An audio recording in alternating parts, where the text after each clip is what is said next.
mean, I've said this before, but I think maybe we should consider it as our next review. It's called Mark of the Hawk.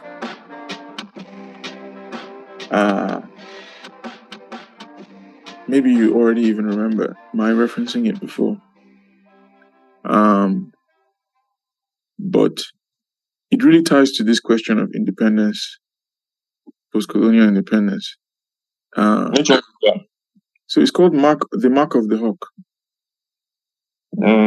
It's a Nigeria movie. No, a Hollywood film, sir.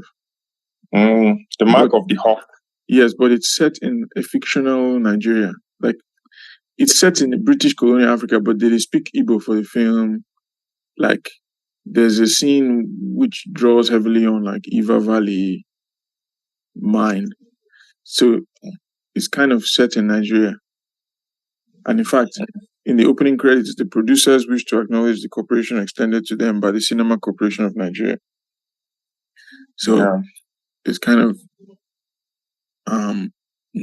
Nollywood, Hollywood collab. Yeah. So it came out in 1957, so before independence. And in a way, the film was trying to warn Africans against independence. In a way. But so they should have remained in slavery, or so that's the thing. You mean you watch it and see. I mean, it has a kind of Christian undertone.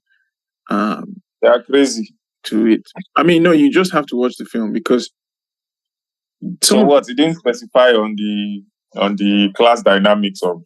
No. I mean, again, like, it makes an interesting argument that you can't really dismiss out of hand because it's like a right-wing criticism of independence.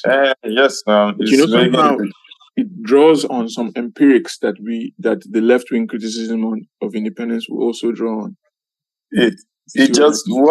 What they will just say is that it's better for the Igbo people to be here, because you hear some people that will say, yes, we're even better off colonizing, but Igbo people, they could manage things better, blah, blah, blah, blah.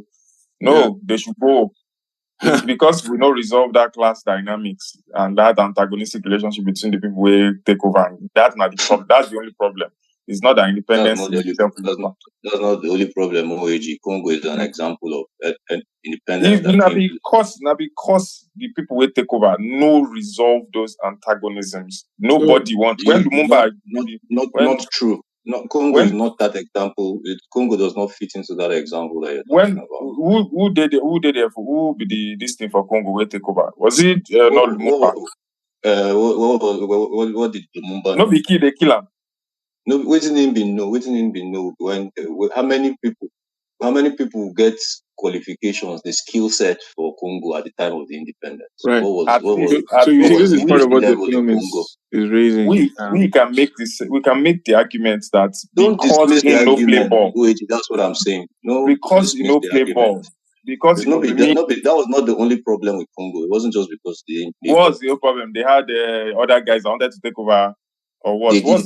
They did not have the workforce, the skill set to go about an independent nation at the time that they did. That was my the major thing. My own is we can't say they should remain there. It's out of the question for me. Nobody's saying we're talking about timing. So if anytime people say they want free, we're going to rationalize they chop off people hands for rubber quota or make them stay, or what's timing? Yeah, it's an interesting question. And I know it's not rational. For me, it's not something that we even discuss. For them to stay 1 second longer, depending on what time. Okay, now you guys are pointing to the reason why I think it might be good for us to do 1 or 2 shared readings so that we can have the best version of these arguments laid out and then critique the best version. So, because I think even on the left, there are quite different perspectives about. It's not just a left-right question, OAG. On the left, there are different perspectives about the pace of independence and the nature of independence. So for one, like, there are leftists who disagree with the Leninist anti-imperialist critique, or the idea that, like, imperialism is the first thing to fight. there's like a large tradition of the left that's like, actually, imperialism is not the primary thing to be fighting, because imperialism is like inherent to the capitalist system, the class system, which is more important to fight against than the question of foreign domination. Honestly, that thing na shortcoming in understand. That's why I like Cabral's approach. Right. It is well rounded because he understands in our two fronts. Yeah. And on top of the liberated areas where they get, they were training people, they were doing what they had to do, Sure. teaching farmers, so it's not an excuse. But You will think build about from the scratch. what happened to Guinea-Bissau after the liberation struggle was won. Is that, yeah, you say that it's the internal class contradictions that erupted, but it's also the process of the liberation struggle that created those, like, people who shot him. I mean, it gave them the skills to kill him, for one. I mean, it made killing the foundational act of the new state. And it's like you live by the sword. Like, Cabral is my favorite, and he's the most well thought out And I anti-imperialist too bad on that in Africa, guy. right? I But too bad on the and I'm guy. with you there, but it's just that, like, okay, even in the best version of um anti-colonial, like the immediate anti-colonial struggle, the problems erupt immediately after. Yeah, it will now Despite because these are the tender nations. They are new. There are a lot of factors Yeah, that so look at. and this is despite the extensiveness of class analysis within the movement, In despite we the extensiveness of skill building, etc. So then it see raises questions you about have to whether or be not on that guard. approach has a fundamental problem. Because if you have angel among men like like Cabral leading your movement, and it still crashes against some of these rocks, then you're The like, thing, the thing is, when these nations or these countries are starting, the ideas are new. You are just starting from the scratch. Things can go wrong easily. You are just building afresh, so they know to take out the head and then things will disintegrate because these things never permeate into the consciousness fully of people. Like Capra, they write about indiscipline amongst in ranks. People with you say sure. because they did the revolutionary guard, they take farm quota, be grain from people, no pay, no, like you have to combat those things. There are a lot of things that you have to combat as a new nation starting. But starting is the primary thing, so that as you they move on, you go Okay, they understand but what you but go do. but OAG, like, so OAG, let me put it this way, right? A lot of the, like, anti-imperialist criticism, including some of our favorite guys like Cabral and even Fanon, they believe that the nation state was the pathway to socialism, right? That you Well, need an at, the, independent nation state. at that point in time, because me, I'm not opposed to a nation state. I know. As to waiting the nation states, they use that power. Of course, my Okay. first introduction to revolutionary activity na Chiapas for Mexico. Uh-huh. And we see waiting they set up in terms of Sure. having their own communes, not using the states and totally decentralizing stuff.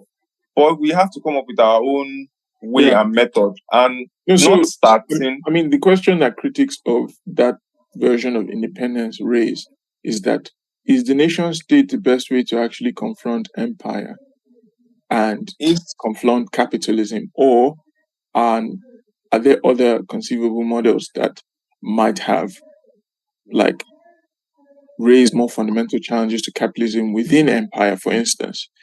That's just an alternative, rather than empowering these nationalists, because the nation state approach that all of our independence leaders, Nigeria, Congo, even the radical ones, took, always seemed to empower local reactionaries as well.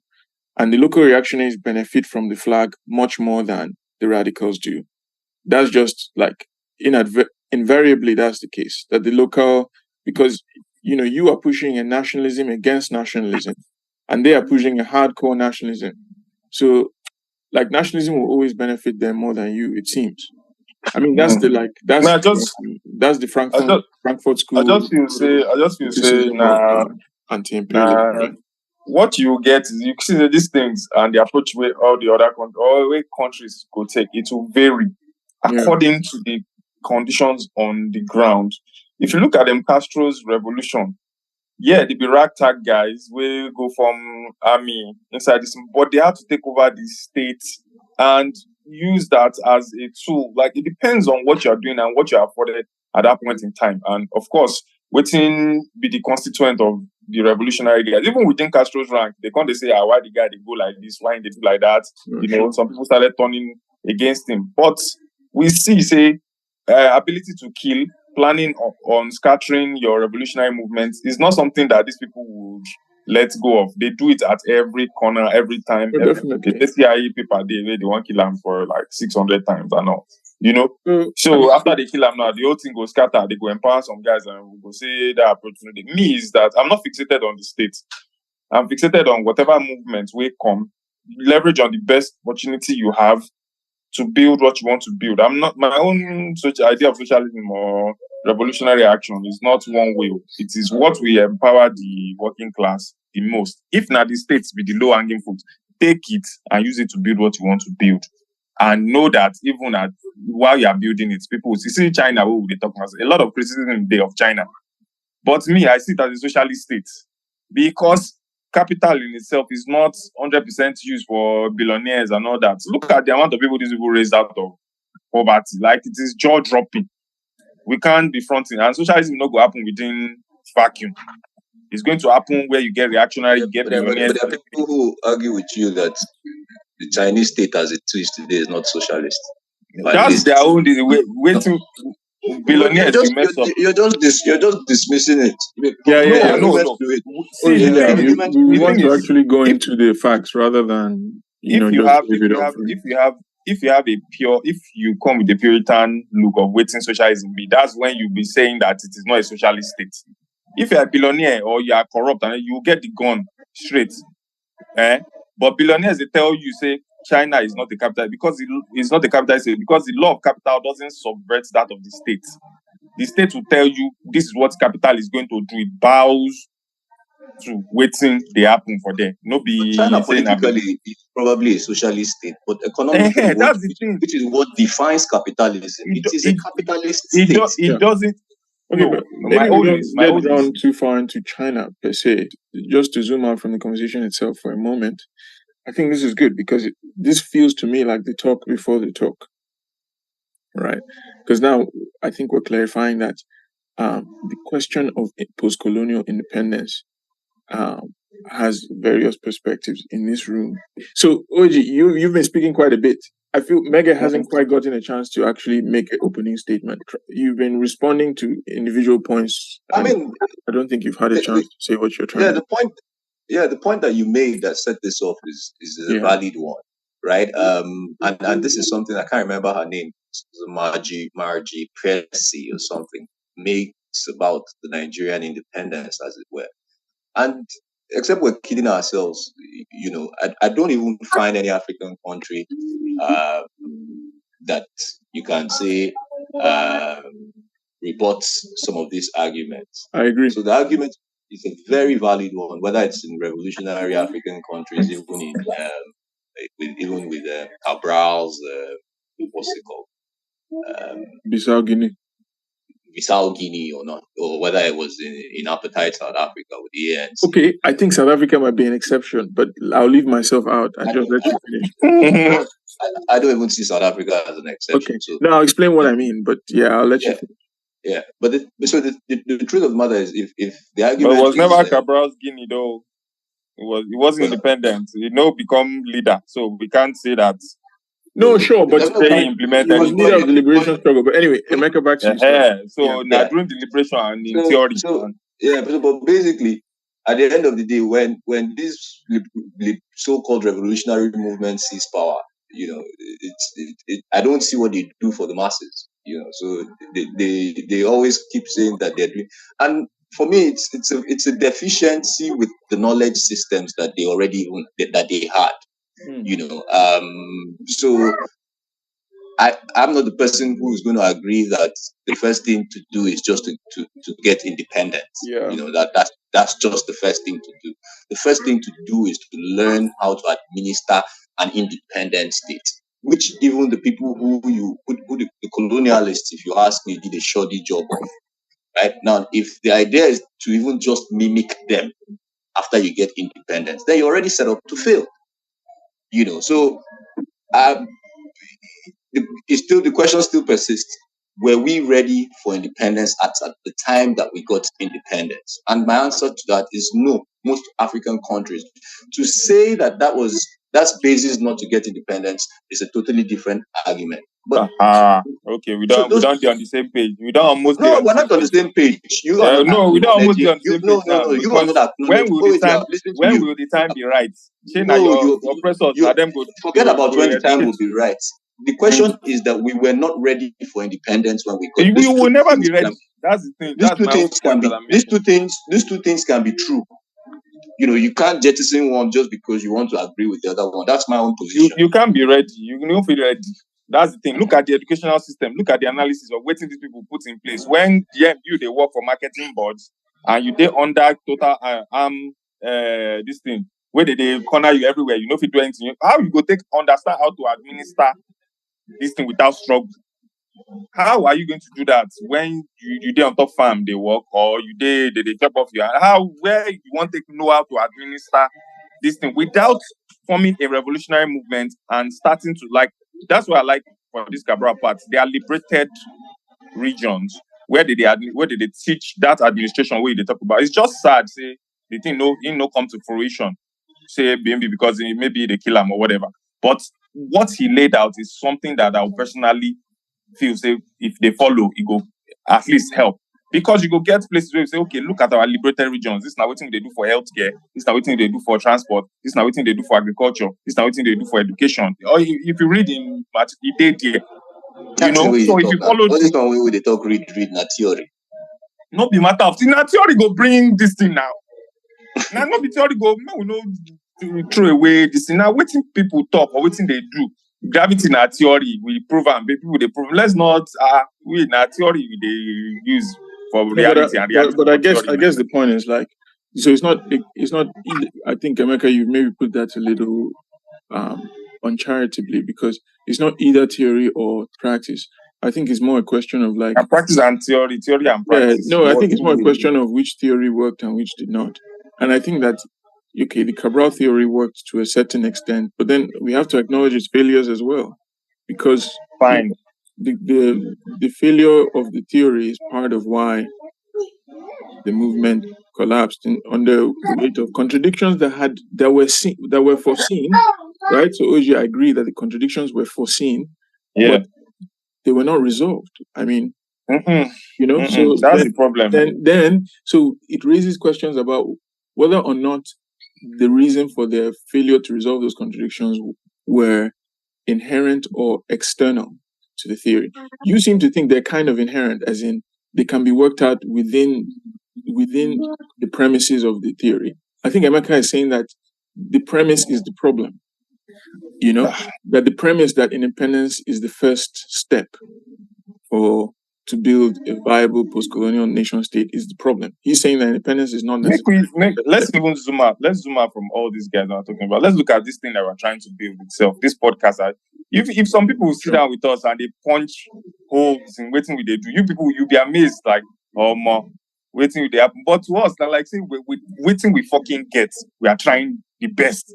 No, of course. Way we did. That's how it is, man. We can't. No, but dude, I mean, there were various paths. You see, bad and pushy podcasts where they talk about where they talk about Nyash. If it's about people viewing them and all that, they are better than us. That's what they are saying. That's what you people are saying, or other people where you view from outside. We don't get the analysis and say bad and pushy podcast better pass your own. This one better, but because they get more views and all that. But what we have is different from what they had or what they have.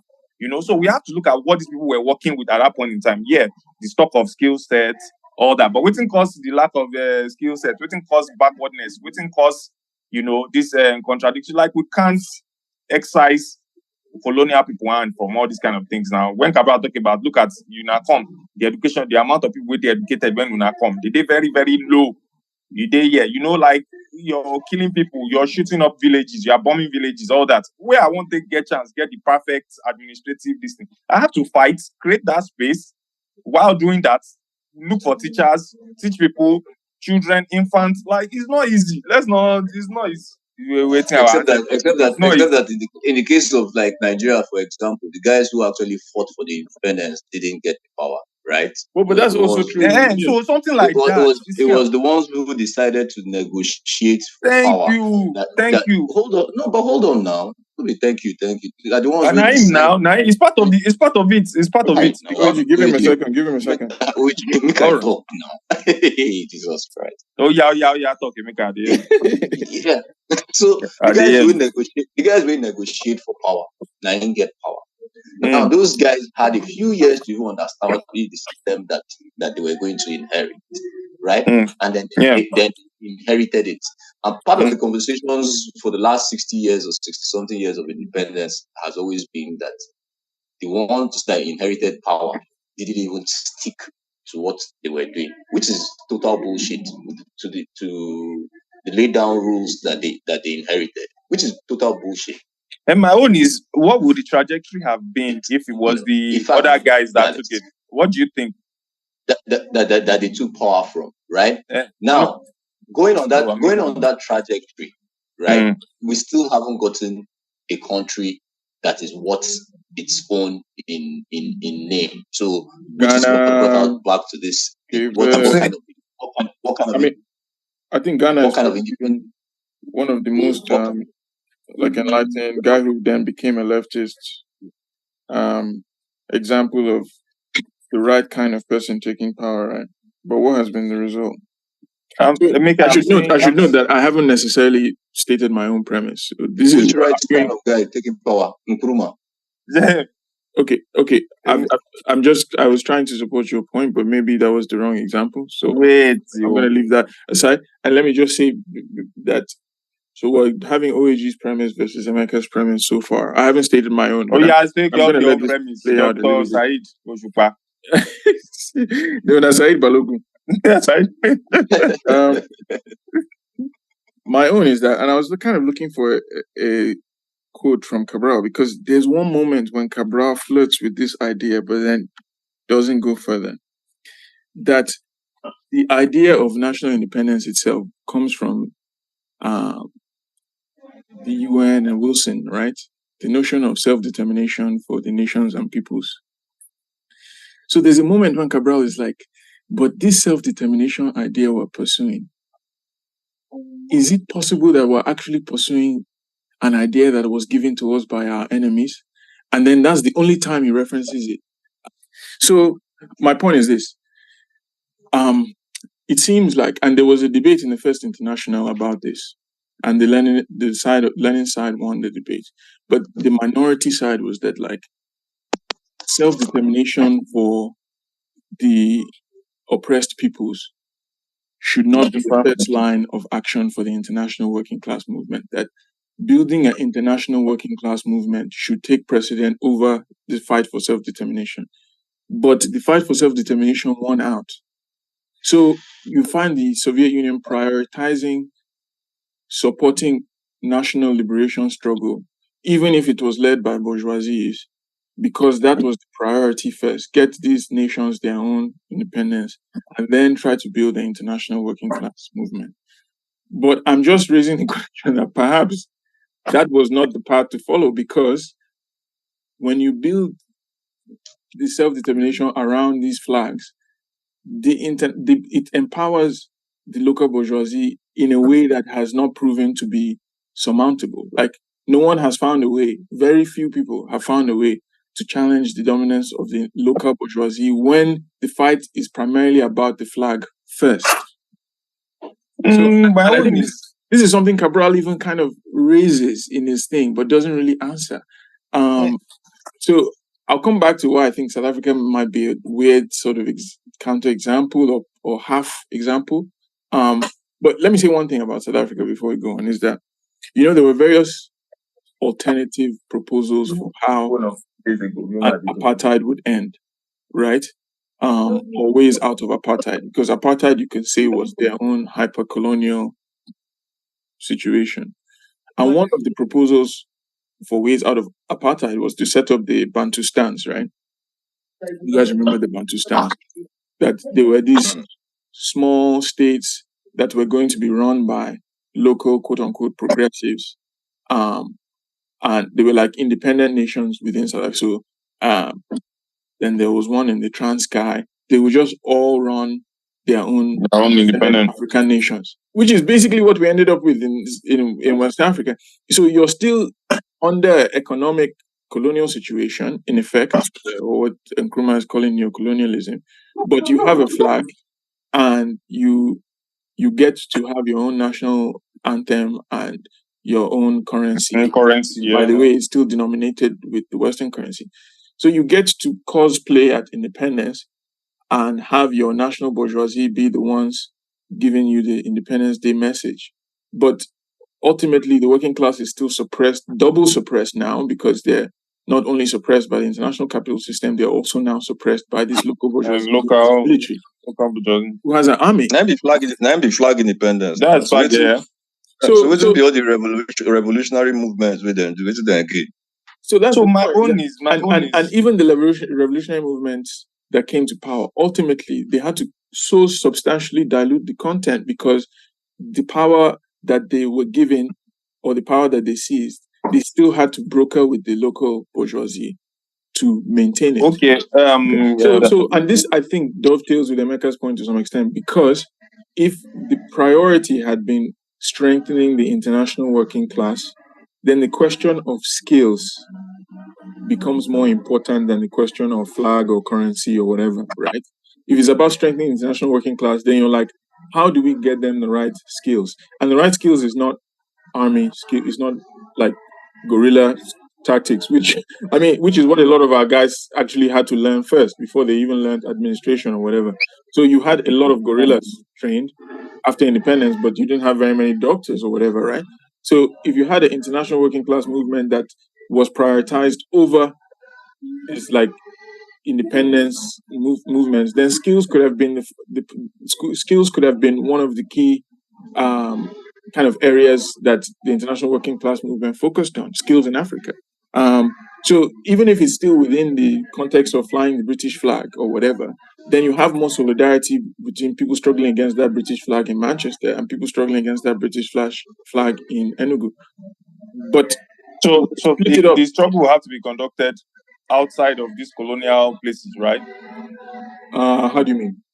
Because we can't conduct that kind of struggle now outside, because you say in an international working class now. Yeah. So how are they going to, for a country that is essentially blockaded and they are de-skilling people and they are killing people, all that, how do you want to transfer the skill? You mean for Cuba now? Local working class. For Cuba or for... No, I'm just saying like generally, like for people that are under siege and we are strengthening the international working class, like how does that translate to action on ground for the man in Iva Valley? No, it does now, because like if miners or unionists in Enugu are like in close contact with unionists who are working in mines in the UK, then they're sharing knowledge, like then they're building their capacity to fight back, to extract better concessions, to like block the same British interests, the same British bourgeois interests in various ways. They are coordinating their activities. So sometimes it's like you strike first and then we strike after. These kinds of things become a little more effective. Of course, it's an alternative history that we didn't have. So it's easy to paint glorious pictures about it, right? I'll acknowledge we had. It was just the direction that they went. Exactly. That's how it started. That's a good point. Yeah, but that's what we had them. It's what was priority. So priority was nation states gaining independence, becoming independent nation states, as opposed to that solidarity between workers across state boundaries, which is still the conversations we're still having till today. And by the way, which I think has something to do with the petit bourgeois nature of even the revolutionaries' leadership of the independence movement. Why? Because they were not working in factories, and they were never going to work in factories or whatever, right? And they were very skilled. And they were high skilled. So you had high skilled people trained often like in Europe where they were facing racism. So the primary contradiction for them was the racial one. Still, the primary contradiction was often still the racial one for the petit bourgeois. Which can sound, if I say it, might sound uncharitable, but the truth of the matter is that interests lay where they lay too. So Of course. even the racial thing was a smoke screen, because you were dealing with governments, right? You weren't dealing with the people, right? Challenges that workers in Great Britain at the time faced were the same challenges that peasants were facing, Right. But there was there a conversation between peasants and factory hands in Europe? No. Right. Why didn't that conversation hold? Because the leaders of revolutionary movements in peasant Nigeria and leaders of revolutionary movements in industrial Britain were busy talking about things that didn't even concern. So let's critique everything if we're going to critique, and let's not say that if somebody says, "Oh, we were not ripe for independence when we had independence," that person is talking bullshit. No. So then the question is in terms of ripeness. And okay, you when you watch this film, you'll see that there is a wrong way to say we were not ripe. Right. The question in terms of ripeness that OAG is dismissing, I understand where he's coming from, because he's trying to dismiss the right-wing version of saying we're not ripe, which basically questions African capacity for self-rule to begin with. So it's like, that's why he asked, will you ever be ripe? Another thing that I also want us to check out. Another thing that I also want us to check out is that, okay, with the distortion where capitalism and global imperialism come due to our skills system, all that. Yeah. It means we now have to look backwards before that time. How will they take do skills transfer before that time? At least we get like blacksmiths, to our productive level at that point in time before technological advancement or industrial revolution and all. At least it get way we say with a transfer skill. It gets way we say local monarchical system or whatever system where they ensure say, okay, these people, I know say for Yoruba land, we get people where we say they be hunters, people where be farmers, people where be blacksmiths. I don't know how it is in other parts of Nigeria or maybe Africa, but I'm guessing it might be somewhat similar. Like, if we had not been interrupted, if we had not been interrupted, could we have had like an upward evolution of that system where we say the skill where society need at that point in time, would they in tandem with waiting they with our productive forces and capability at that point in time, without the interference and stagnation of colonial, relations, way colonial relations will cause us. I can take that. Because like people like Rodney, they talk something like that. Say you come Africa, you meet O, you spend 500 years, that's still O we they use. Yeah. Things like that. I can take that. I mean, because okay, the conversation we are having now is about what to have alternative paths to have taken in the 40s and 50s, right? Mm-hmm. So that means that that history of the indigenous evolution of capitalism had already been interrupted at that point, of course. So the point you are asking is like, the question you're asking is, what would have happened if that interruption had not occurred? Would we have needed that international working class solidarity? I don't know. Or say international then we go come to learn solidarity from these things probably don't they, and I know they're too deep into like indigenous stuff that much, but I'm saying that the interruption they cause structural damage. Definitely. But brother, make it like everybody can't get K-leg. But that interruption happened globally now. That interruption was the birth of capitalism. It's just that the manifestation of the birth of capitalism here was that it was putting its foot on top of the trade, it was putting its foot on top of skills. Whereas the interruption of the birth of capitalism, for instance, in England, was that it was transforming peasants into industrial labor. It was still an interruption. So like blacksmiths were dispossessed en masse and put in, they were taken out of their like romantic guilds and transferred into industrial labor, Factories, so the interruption happened everywhere. It's just the pace of it and the nature of it, right? And the nature of it. So which then goes back, I think, to the question of international solidarity in the 30s, 40s, and 50s. That like, okay, if we were in a scenario where working class solidarity was prioritized over self-determination, then the post-interruption skills, so to speak, as in the condition that had been created by interruption, the working class would have been able to navigate those conditions as an international bloc without having to rally behind these multiple flags. I mean, so the point I'm raising, it's not my point. Like a lot of other people have said it, and so I'm just bringing that to our own African context and seeing that the rally behind the flag rather than our own class interest, the working class's interest, has not proven to historically be easily surmounted, because it's hard to then go back, after the flag has become the key rallying cry. So then people believe that somehow independence has been achieved, but you're now doubly dependent on your own bourgeoisie and also the international capitalist system. Let's go to modern Nigeria. Okay, I don't want to use modern Nigeria because there's nothing modern about Nigeria. But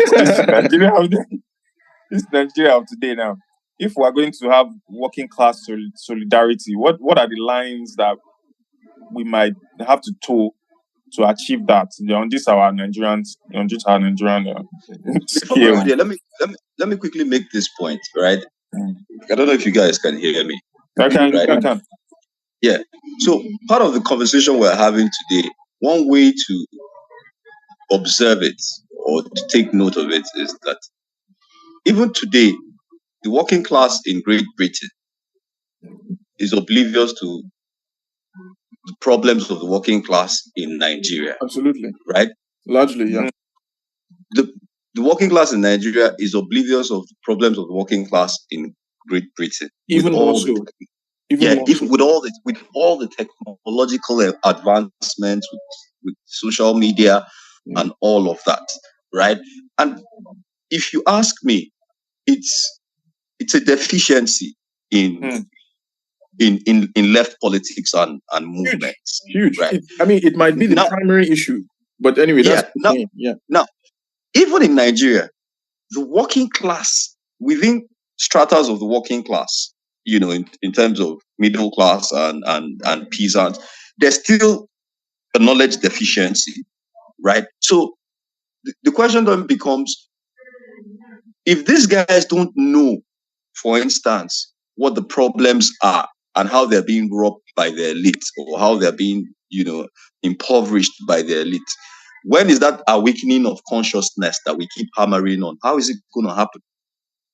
How are we going to get, from point A to point B? Let's even leave the administrative part of it, right? How would the farmer know that if he has three options between Atiku, Bola Tinubu, and Obi, and that none of these guys represent his interest? How is he supposed to know beyond disillusionment? Beyond saying, okay, na them there.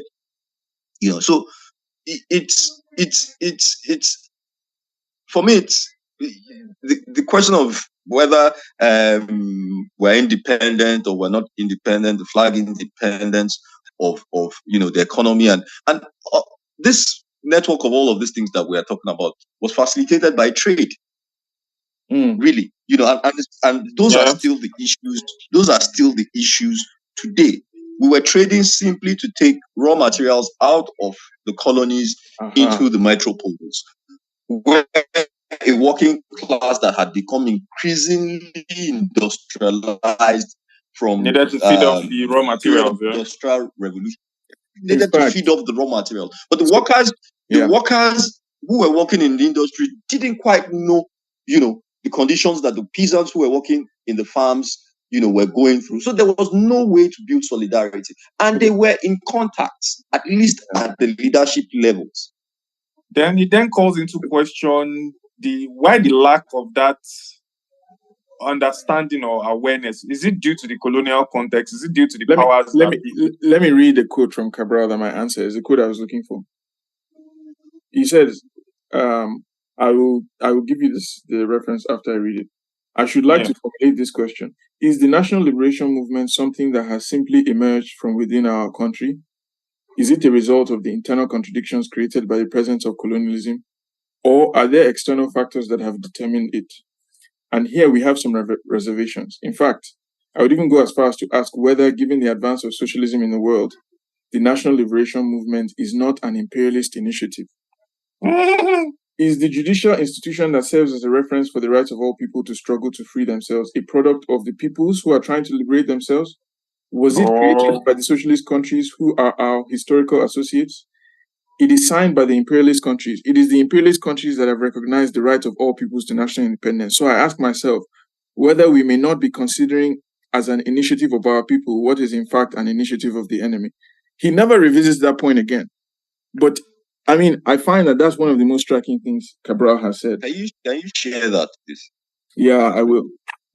So for me, that's like, I've been raising this question for a while, like the indigenous bourgeoisie versus the international bourgeoisie. Like for me, this is the basis of what I find to be the Nigerian scam. Is the notion that independence of the nation state should be prioritized or was prioritized. I feel like that prioritizing of the nation state. God just go bless you, Said, because you just don't hit the nail on the head. So while there was a knowledge deficiency between the colonies and the metropoles, that knowledge deficiency did not exist amongst the elite class in both countries. In fact, increasingly, what has happened is that they have come to understand themselves better, know themselves better.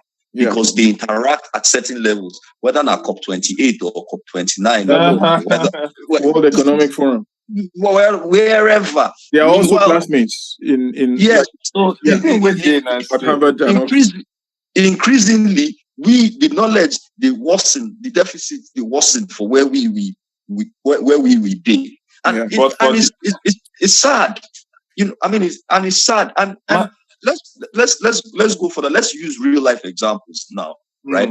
One of the things I found after I came back from the UK, having studied there, was that most people who go to the UK or who live in the UK, when they come back and spend 2-3 weeks and come back with maybe 1,000, 2,000 pounds, and then they're bamboozling all their friends that they have left behind, they never go as far as telling them the truth about the conditions of work where they are, right? And then you then find these people who are here who stay because off the back of 2 weeks or 3 weeks, paparazzi that they've given them, want to migrate. Nobody tells you how backbreaking picking and packing is in Amazon, And then the question then becomes, or the fact that people have to wear diapers. Which African peasantry has not been subjected to that level of inhuman treatment yet. I mean, at least you can see yourself in your farm. Yeah, these conversations are not being, there are forums and there are magazines, where, maybe Africa, the country, can have an article about it, Jacobin can talk about it, the working conditions, especially, but these things they're not accessible to a great number of us who should be reading about these things, or who should understand the basics, of all of this. I think, and that's a nice submission. I think another thing we have to push further now. Then, in what scenario, all these things where this guy they talk about, because Cabral and this guy Castro talk about class suicide now. Class suicide is very, very, very important, because then they show your true fidelity to the revolutionary tenets. Because now, a person like Castro have come from bourgeoisie family or something like that. He insists in Mama Land. He insists I'm give them to the peasantry. Stuff like that. When do you start turning your back to those things where your class don't afford you? Stuff like that. And then using the power that you have to listen to, work with, and bring those knowledge to the working class. Yeah. When do you use that? Because without that, I don't think we can ever get success. No, but the issue for me, I think you're absolutely right. That class suicide is a key. What's that? Yeah. I'm always careful with class suicide, but you guys. I think it's an interesting idea, and I think that actually class suicide is one of the central concepts in this debate we're having. So I'm happy you raised it. To me, I think class suicide is one of the central concepts. In fact, I think that class suicide. I think that class suicide is one of the weaknesses in Cabral's theory in some way, because it's something that he suggested as a moral imperative. It's not something that he suggested would happen given the class forces, right? In fact, as it turned out, it didn't happen. You see what I'm saying? Like, so class suicide is unlikely given the material forces at play, and I think class suicide It's even less God bless likely. you. God bless you again. I think it's hard. suicide, It's hard, but it becomes even less likely. But that's my final point. It becomes even less likely when the nation state has been seized. It becomes even less likely if you have the nation state, because then all of a sudden you have all this power. You have all this power. You have a military, and then and it's a power that you feel that you should use for good. So it comes with all these new. Even if you want to be like, you still want to be a peasant gorilla. When you have to administer a national budget, class suicide is very difficult. So the point is, like, saying class suicide is something that should happen, maybe slightly blinded the theoretical force of the overall project, because it was very unlikely. Do you know what I mean? In fact, it's just not going to happen. I mean, you will have a few revolutionaries in the history of the world who will go It's down. not happen. It's hardly happening in the strictest sense of the word. Sir. Hardly ever happen. So See, the thing is, it's even less likely when the nation state is in your hand. We can't get a pure revolution if that's what you guys are looking. We will never. No. But the thing is, what is the condition? What is the condition of the working class when you took over power, and what is the condition when them been there under colonial rule? And then again, are there active steps to improve their consciousness, give them a better deal? You know, like that's the things that will materially show that. Has it improved? You answer that. No, I'm not saying. I'm asking these questions as to say when person take over. I'm not saying now. Of course, the working class, they on that bus now, or maybe on that train, if we're talking about Lagos State. But the thing is, but what we have to ask, my own characteristics, or what I look out for, and I say, okay, when we do this revolution, what will be the things at that point in time where we feel use? Okay, now that we have this power, can we materially say the working class is better? Can we waiting be like things where Sankara do during his own time?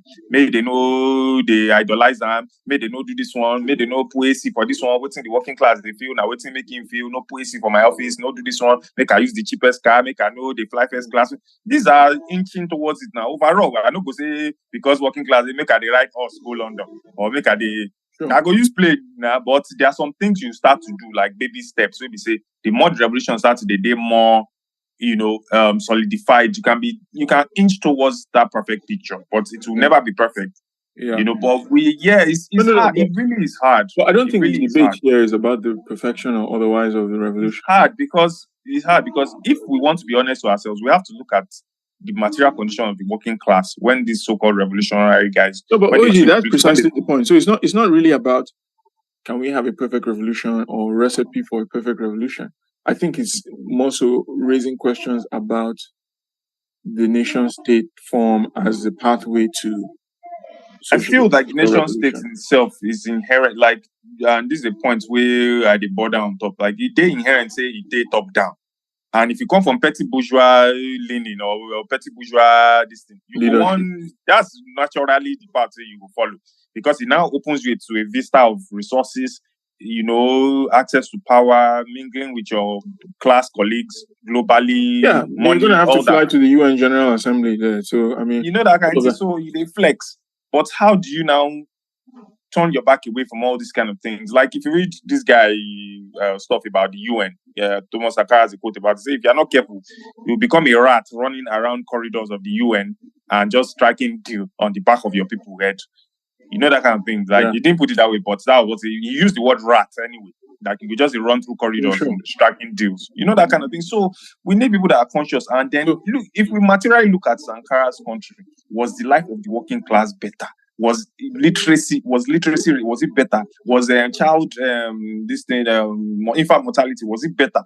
We'll build from there. Was it if these things are better, then we are heading somewhere. We are headed somewhere. Yeah, but You know? that's like saying, okay, if you look at Cote d'Ivoire and compare it to Ghana, was GDP per capita better? No, I'm not talking about GDP because No, no. GDP na Okay, but rubbish. even like their context. healthcare, let's consider Rwanda. For human development How about generally. Rwanda? Okay, Rwanda has better human development than Nigeria.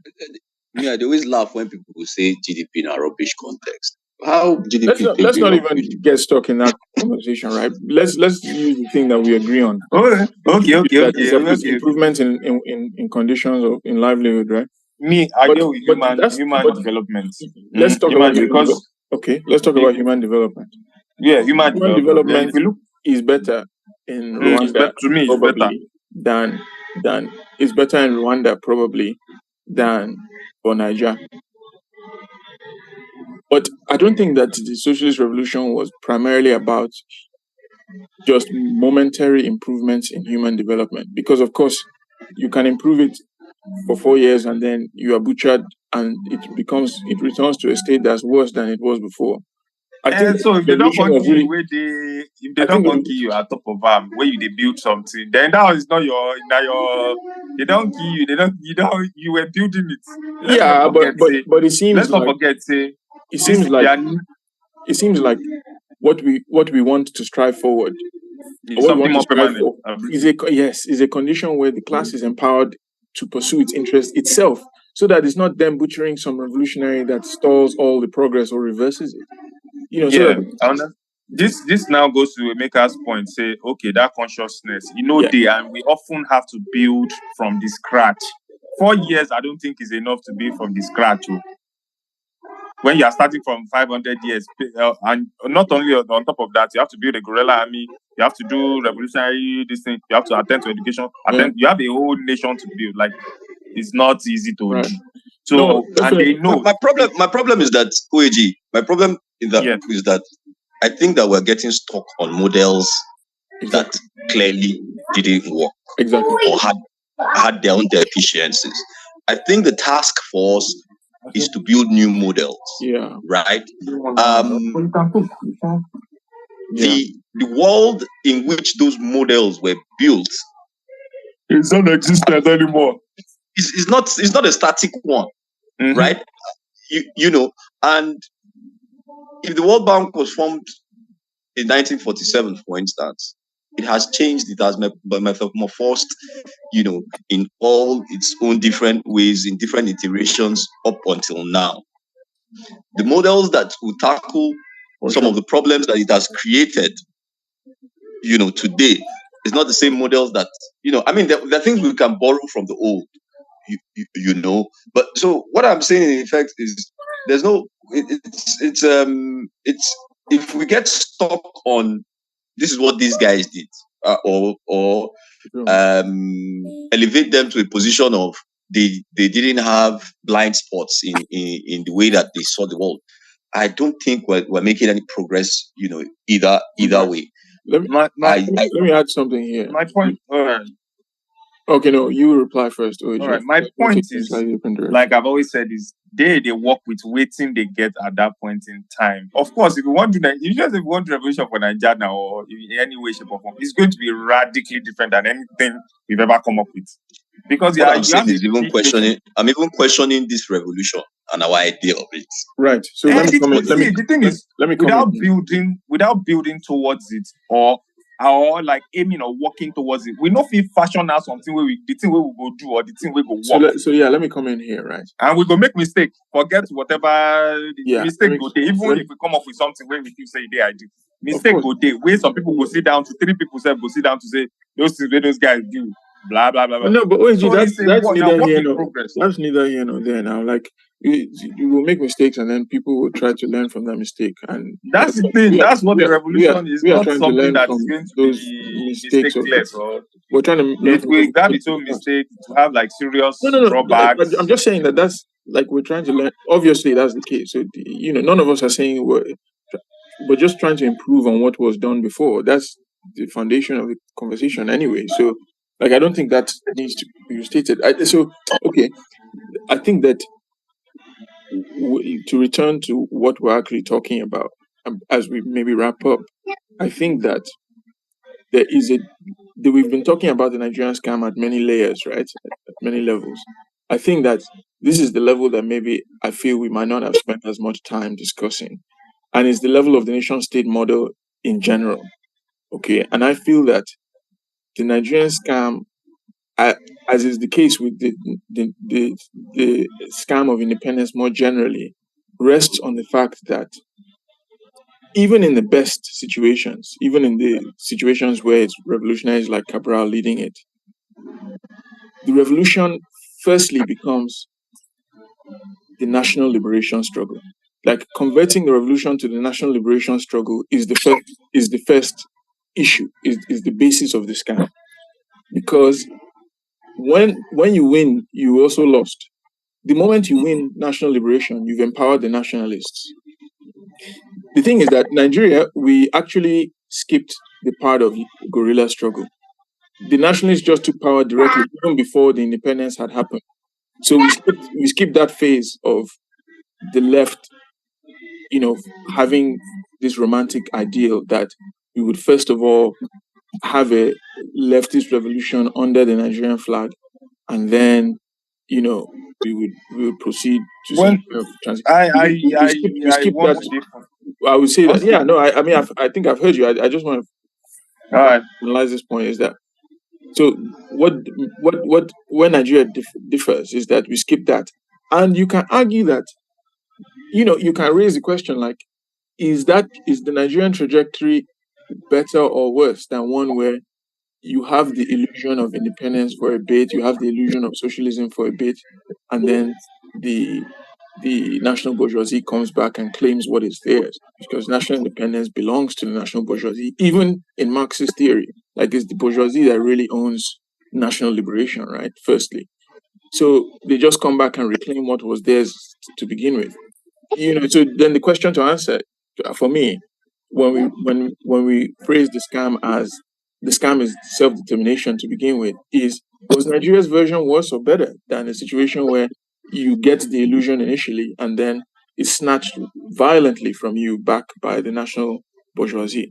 So that's the question I think that, we've not really answered, and it might be interesting to pursue, but I'll leave that there for the moment. And then the next thing I'll say is about um, alternative approaches to self-determination, where I think South Africa maybe had one, and I think Nkrumah also proposed one, but it was still, ensconced within the kind of class politics of the petit bourgeoisie. So it had that K leg, but it gave a slightly different perspective on national liberation that ultimately was also abandoned, thanks partially to Nigeria.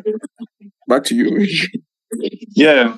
So what's in the column? I feel in all this, as we have the working class generally, now them they under the boss. Right. When it comes to national liberation, or still the working class still they fucked up, they still they poor, they still they trade at on equal this thing with their partners abroad or not. So could it then be say now really the class stuff when no they resolved? Say okay, some people just band themselves together. Anybody can tag themselves revolutionary and all that, but if you're not, what will make a revolutionary is, are you resolving these class contradictions, which the nationalists on most planes turned out not to resolve. So are we saying that it is not carrying the resolution of that class wala to the logical conclusion now in cause No. cause the thing to become scam? Or No, say no. because I don't want to just say because in a nation state then it can't turn to scam. No, because we don't have to ultimately agree, right? So I don't think, so I think that part of what makes this our project interesting is that we can start from different premises, and continue to see the results of those different premises in current affairs. And like contemporarily, those different premises will sometimes make us agree on perspectives about current affairs or perspectives about the left's history. We don't have to all resolve, like, there's no line here. But I mean, I think, maybe America and I are slightly closer in this point. Maybe not, but I think my claim here is that it's not that the revolution It's not that the national liberation struggle betrayed anyone. I think the national liberation struggle actually is doing what What it was is supposed to do. I mean, it's doing what it had in its heart to do. due to the Exactly. components? Exactly. No, So, right. given that You're given right. that You're right. the condition, the sort of balance of forces in class terms was as it was. Yeah. See, that word that you And just so said. it raises the question. Please, please, Yeah. I'm sorry. That balance of class forces.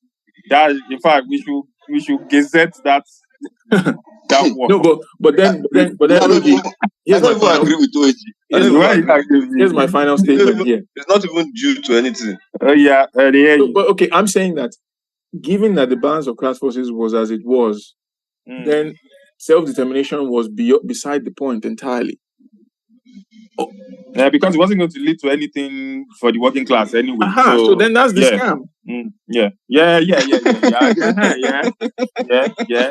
Of course, yeah. That's the scam, that we were all sidetracked into self-determination rather than splitting ourselves into revolution versus counter-revolution. Let me give you a life example using Nigeria, right? All the guys on the left, the major guys on the left, were members predominantly of the class that they were fighting. Yeah. All right. It was ideological, but as class members, Guguchu Nzeribe, Olaoni, Ndukaize, all of them were part and parcel of the Awolowo class. Now, not the original thing in terms of class. No, let me land. Say where they born you. I'm not talking of where they born you. No, but make I land. Right. Yeah. They just had a different vision for Nigeria, right? That it was hinged on a fight against imperialism, right? In fact, I think they were even blind to the capitalist part of imperialism, or they just subsumed all of imperialism under capitalism under imperialism. Exactly.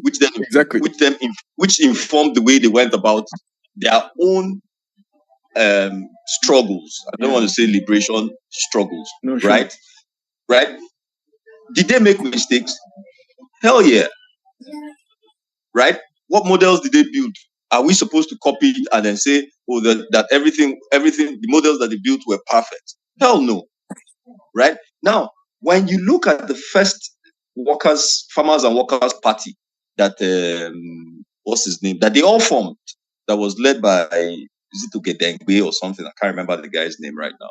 Right. Why did that party disintegrate? It was still almost the same reasons why bourgeois parties have factions. Money. And where was the funding coming from? The funding was coming from the Chinese Communist Party, the Great Britain, and all the other guys who broke out and formed the ultra left. The let me not go into calling their names, but the whatever factions that broke out from the original, which led to the crisis of the left in the 60s, was as a result of what's it called? Financial, whatever they call it, misappropriation of finances and all of that. So in that regard, I don't see how different they even were from the guys who they were fighting. Now, let me say this real quick. The guys who they were fighting, if you ask me, knew to build better models and structures. So up till today, we cannot state categorically that we have the left in all its fights built any institutions that have lasted, that even lasted 2 decades or 3 decades continuously. That has to be a failing in the models that the left in Nigeria itself built, which is why the three of us even came together in the first place to interrogate some of this, So if we're doing this and then, cutting them some slack and saying, oh, it was just because of the class contradictions within, and that's why they failed. No. the bourgeois project, the right-wing project in Nigeria has gone light years ahead of the left project in Nigeria, which has to be a failing within the left. And it's not just because of the class antagonism. No. I don't think you were talking. When I said it was about the class contradictions, I wasn't talking about the Nigerian left specifically. So no. I'm just saying you're addressing OG, perhaps. Saying generally. This is not in response to anything in particular that anybody has said. I'm saying something that I have thought about over time. So it's we pride ourselves as being ideologically, that we lean ideologically towards the left, but we're not going to make excuses for this guy. No. So the point about class contradictions, America, is not to say that the class contradictions made failure inevitable.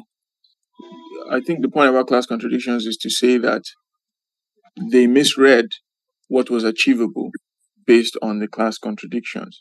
That they thought that a kind of self-determination was achievable, whereas self-determination was always going to redound to the benefit of the national bourgeois. Those guys. Yeah. Because of the global system that was already in place. Exactly. That's true. And then also and because the class locally, as in the working class here, was not strong enough to actually use national self-determination for their own interest. I mean, now Cuba might be a Cuba might be a place where the working class consciousness and strength was substantial enough that for a time self-determination they were able to sustain it, but of course with substantial support from the Soviet Union, etc. But that because of the strength of the working class and the level of their consciousness, and the shake away they don't see. Right. So, they were able to, self-determination was able to give them some benefits for a time. But ultimately, going back to America, ultimately the international capitalist system still undercut those gains and continues to, right? Because the international capitalist system, or the international capitalists, are much more organized than the international working class. I don't get power, I don't get money now. And I mean, the international working class movement is still one foot in the national system and one foot in the, in fact, is one toe in the class idea, one toe in international working class movement, and the other 9 toes are in the nation state. So but they don't have they have some tools even in the capitalist capitalist formation. In the capitalist system itself. So okay, yes, in the capitalist system itself. So when you talk about but people were working with what they had. No, but I think at that moment there were a lot of other paths opening up. So because I'm reading that to say you're saying they were working with what they had ideologically as well as materially. No, I'm talking of okay, continue. Okay, because I'm going to say that on the what you have materially, you understand it partially based on your starting point ideologically, right?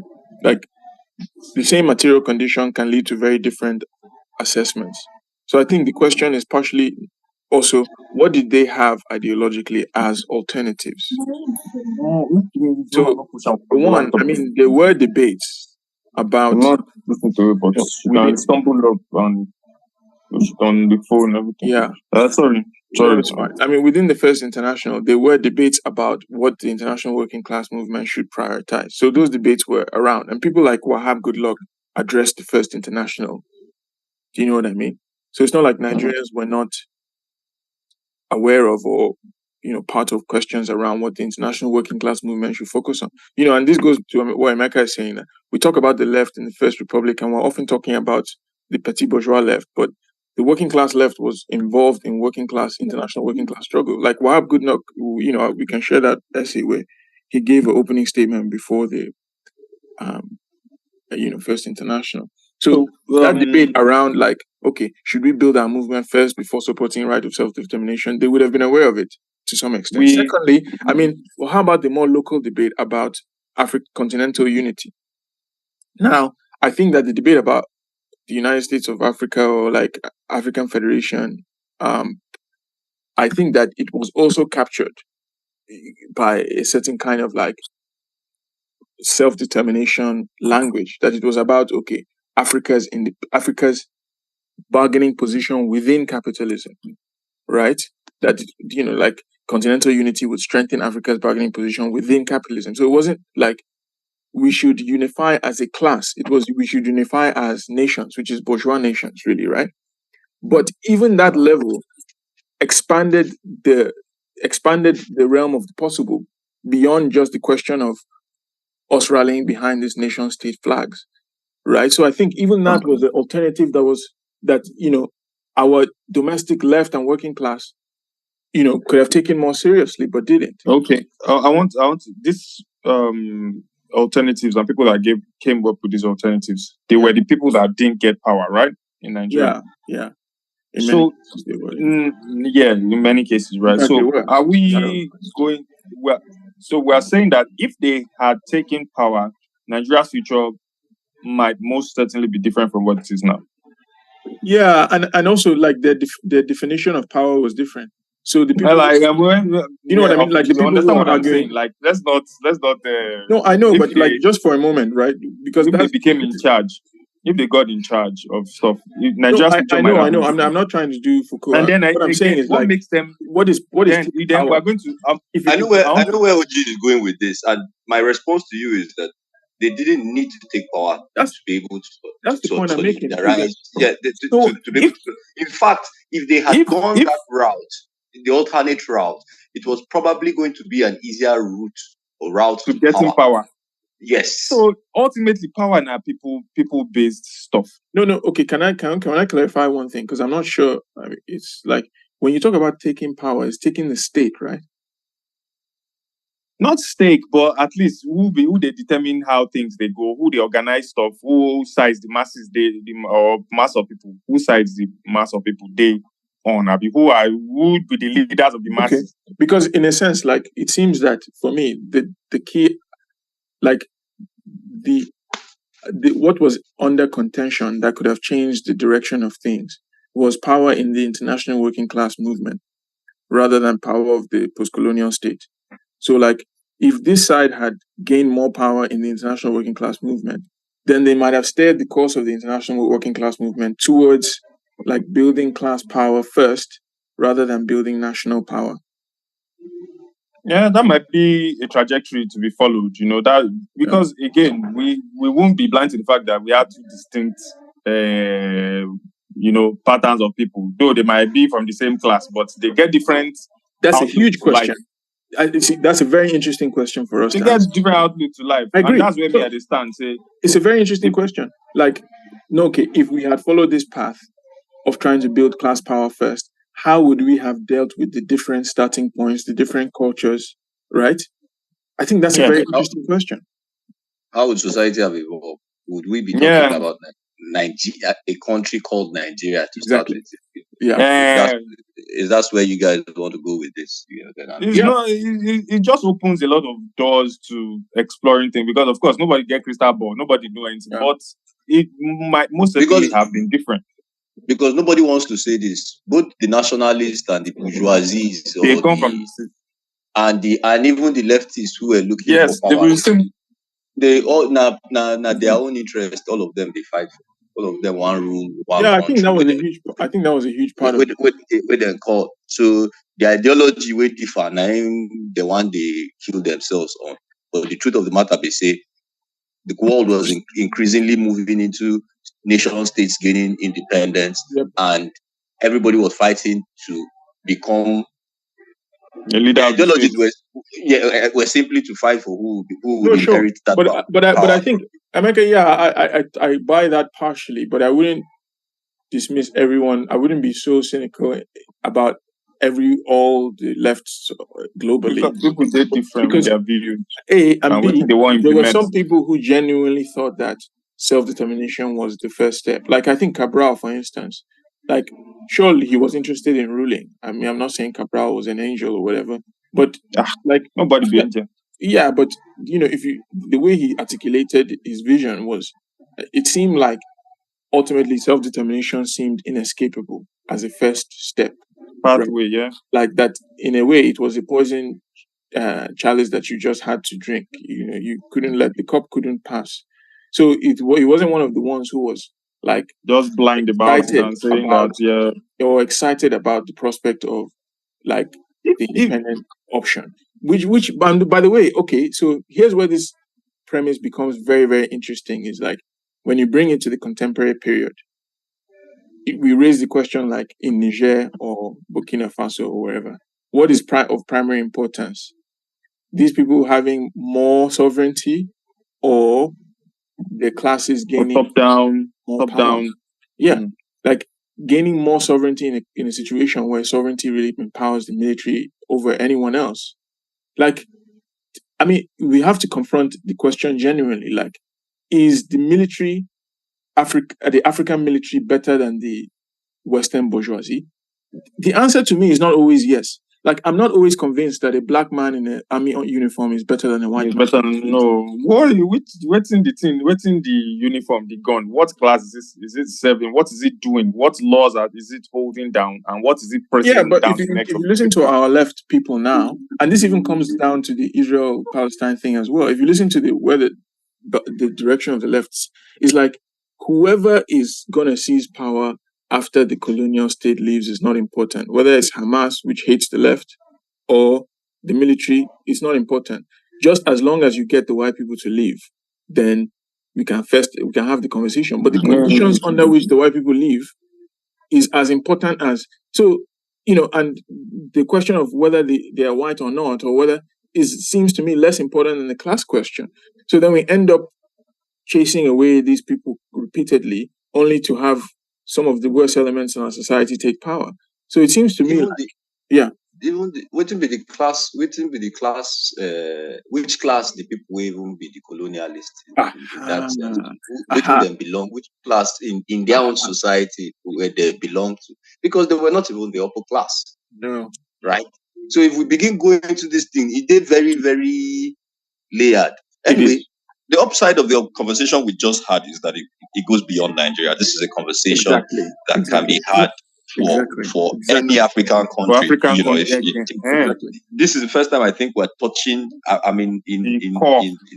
in a conversation where we're touching the core of what probably is a model problem that hasn't been solved, that isn't even being talked about. Yeah. But that's the whole point of our podcast now. If it's just to rehash what has been said, or to, then you might as well let I said what I said or whatever those people have.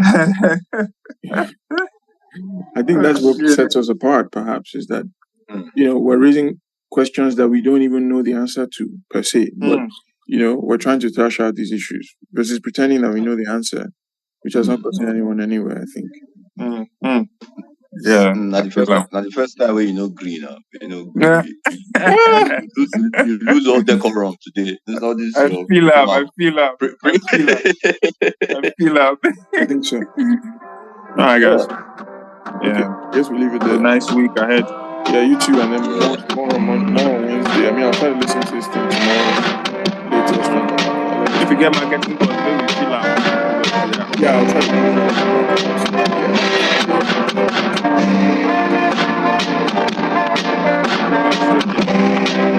Yeah.